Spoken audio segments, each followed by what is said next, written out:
Assalamualaikum warahmatullahi wabarakatuh. Kali ini saya akan menjelaskan tentang estimasi interval dari selisih dua proporsi. Langsung saja, misalkan ada x1, x2 sampai xn1 dan y1, y2 sampai yn2. Sampel acak berukuran n1 dan n2 dari distribusi Bernoulli dengan xi-nya berdistribusi binomial n-nya 1 atau Bernoulli, dan peluang suksesnya adalah theta 1, dan yi berdistribusi binomial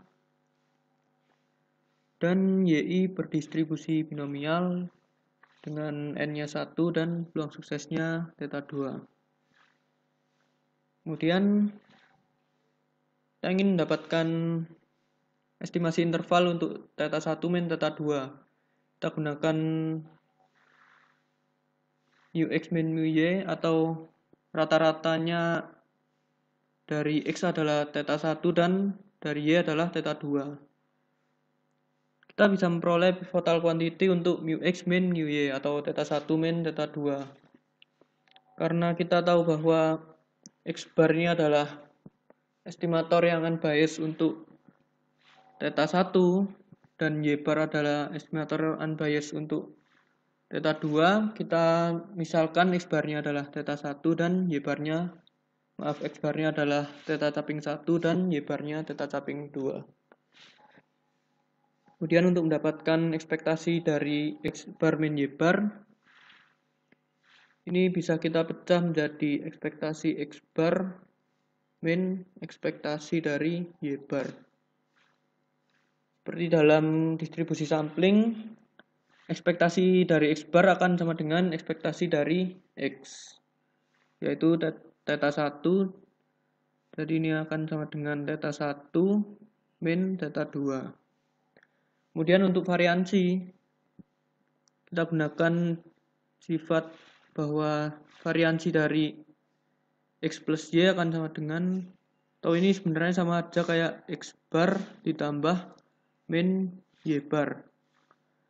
Jadi variansi dari X bar min Y bar akan sama dengan variansi dari X bar tambah variansi dari min Y bar, sebenarnya ditambah dengan 2 kali kovariansinya.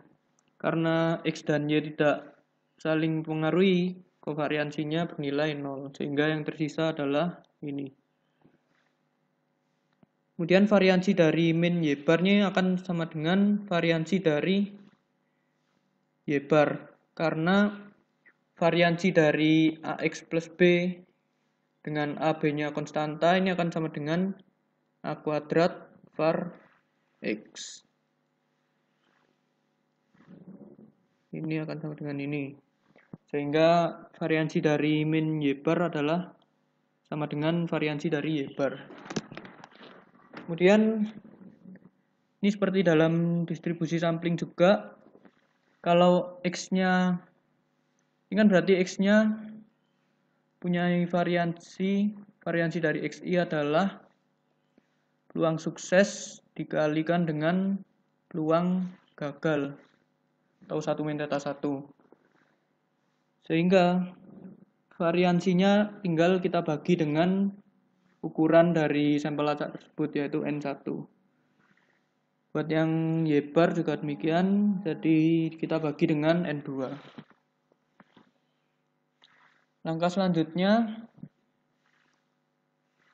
ini mirip seperti yang sebelumnya. Untuk mendapatkan estimasi interval proporsi, kita gunakan distribusi Z, yaitu seperti ini.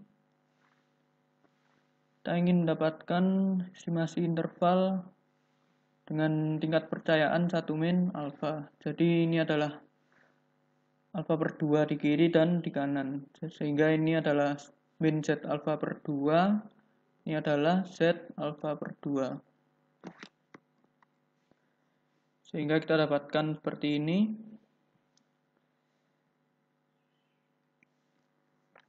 Kemudian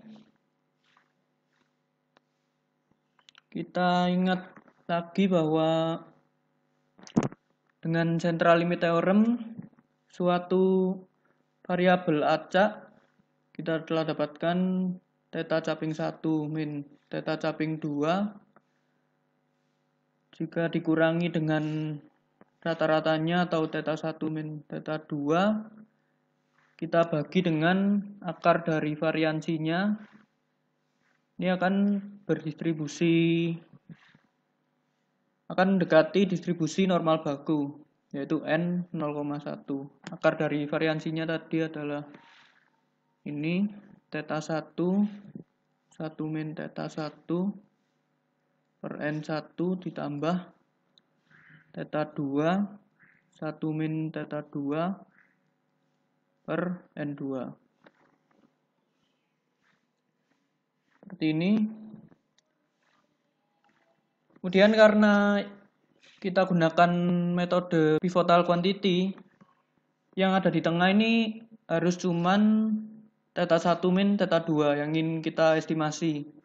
Karena ini ada di pembilang dan menyebut, kita gunakan langkah yang mirip seperti kemarin untuk mencari estimasi interval untuk proporsi.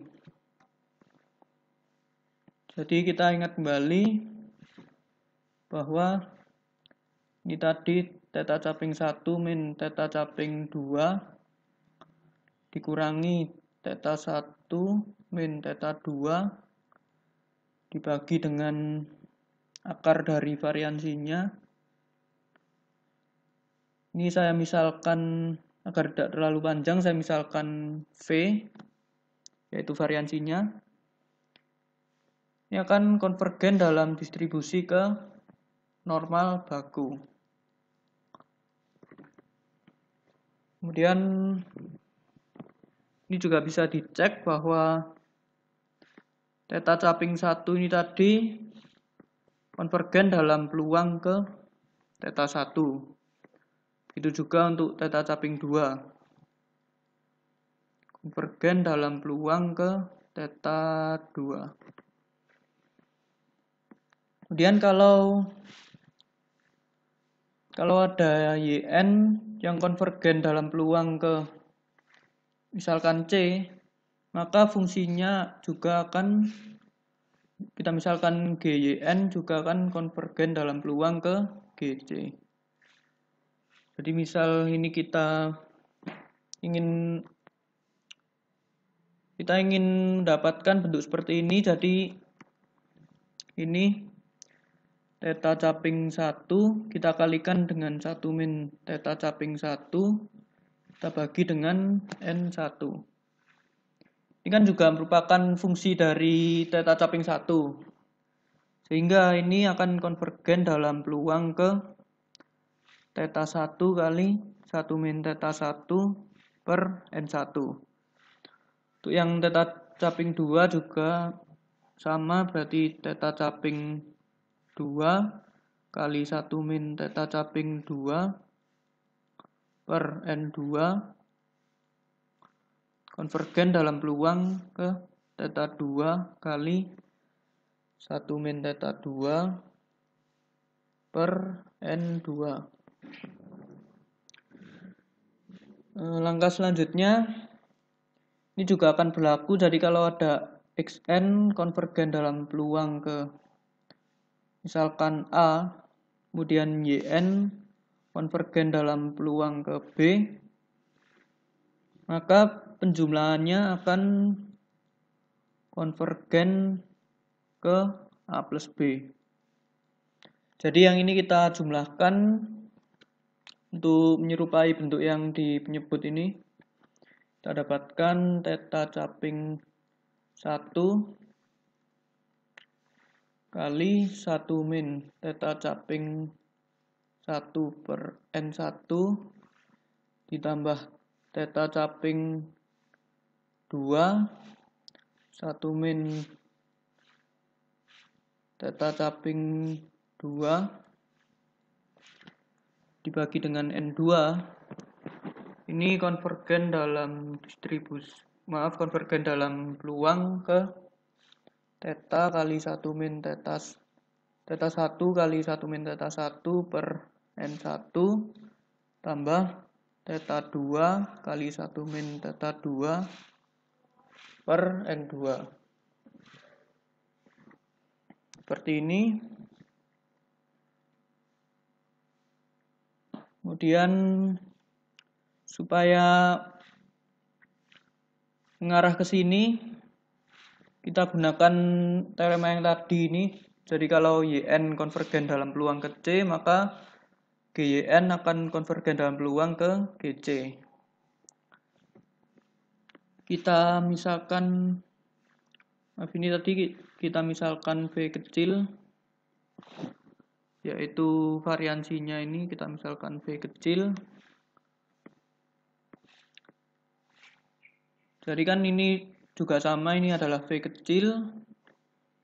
Ini saya misalkan dengan V besar. Kalau ini saya ambil 1 per V besar, ini akan konvergen dalam peluang ke 1 per V kecil. Itu juga kalau saya ambil 1 per akarnya, akan konvergen ke 1 per akar V kecil. Jadi kita punya ini konvergen dalam distribusi normal baku, dan kita punya ini tadi, kita gabungkan, kita kalikan. Jadi yang V kecil ini saya pindah ke kiri. Jadi theta caping 1 saya tulis ulang, min theta caping 2 dikurangi dengan theta 1 min theta 2. Ini tadi kan dibagi dengan akar V kecil atau nilai dari variansinya tadi. Ini kalau saya kalikan dengan akar V kecil per akar dari V besar, maka akan konvergen dalam distribusi ke normal baku. Sebenarnya ini kita gunakan teorema Slutsky dalam distribusi pendekatan, yaitu kalau ada Xn konvergen dalam peluang ke C dan Yn konvergen dalam distribusi ke Y, maka Xn kali Yn akan konvergen dalam distribusi ke C kali Y. Sehingga kita dapatkan seperti ini. Ini bisa kita coret. Jadi yang tersisa hanyalah theta caping 1 min theta caping 2 dikurangi dengan theta 1 min theta 2 dibagi dengan V besar. Atau V besarnya tadi kan ini, dibagi dengan akar V besar. Jadi yang tersisa theta caping 1 min theta caping 2 dikurangi dengan theta 1 min theta 2 dibagi dengan akar dari ini tadi ya, akar dari V besar theta caping 1 kali 1 min theta caping 1 bagi dengan N1 ditambah theta caping 2 kali 1 min theta caping 2 per N2. Ini konvergen dalam distribusi normal baku. Nah, dari yang seperti ini kita udah mengubah menjadi seperti ini. Jadi yang tersisa, jadi theta 1 min theta 2 yang tersisa hanya di pembilang. Sehingga kita bisa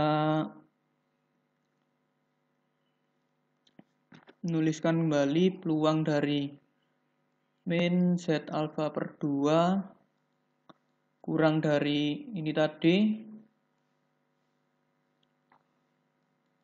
kurang dari Z alpha per 2, ini sama dengan 1 min alpha.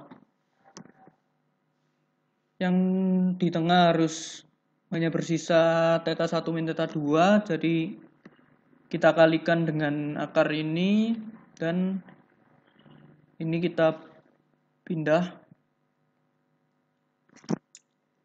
sehingga kita dapatkan hasil seperti ini.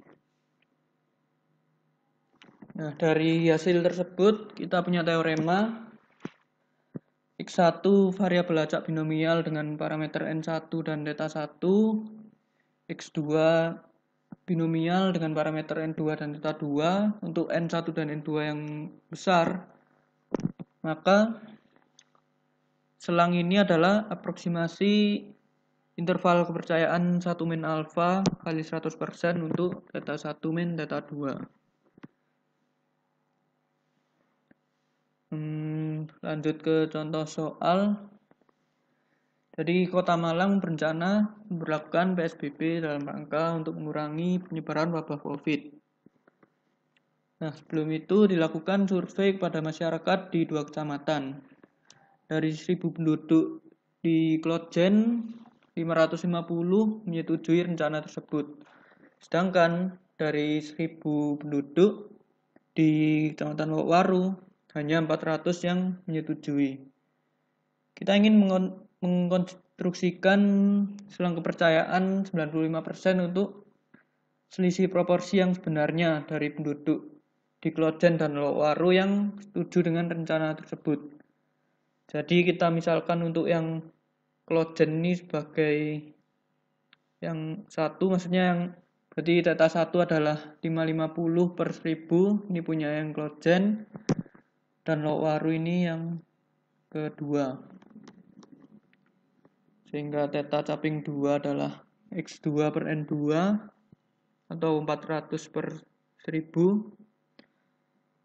Kemudian kita tinggal substitusikan ke hasil yang kita peroleh sebelumnya. Dengan peluang ini adalah 1 min alfa adalah 95%. Jadi alfanya 5% atau alfa per 2-nya 2,5%. 0,025. Kemudian untuk mendapatkan nilai dari Z alfa per 2 ini kita lihat tabel normal baku. Di sini tabel yang saya gunakan adalah tabel untuk peluang untuk Z lebih dari 0 dan kurang dari Z kecil. Jadi peluang Z lebih dari 0 dan kurang dari Z kecil. Kalau kita ingin mendapatkan Z alfa per 2 atau Z 0,025, ya kita kurangkan dengan 0,5 ini kita kurangkan dengan 0,025 ini. Jadi angka yang kita lihat adalah 0,475. Dari 0,5 dikurangi dengan ini, yaitu 0,475 berarti bernilai 1,96. Sehingga kita tinggal substitusikan, kita peroleh selang kepercayaan untuk selisih dua proporsi tersebut adalah antara 10,67% sampai 19,33%. Baik, cukup sekian penjelasan saya pada kali ini. Semoga bermanfaat. Kurang lebihnya mohon maaf. Wassalamualaikum warahmatullahi wabarakatuh.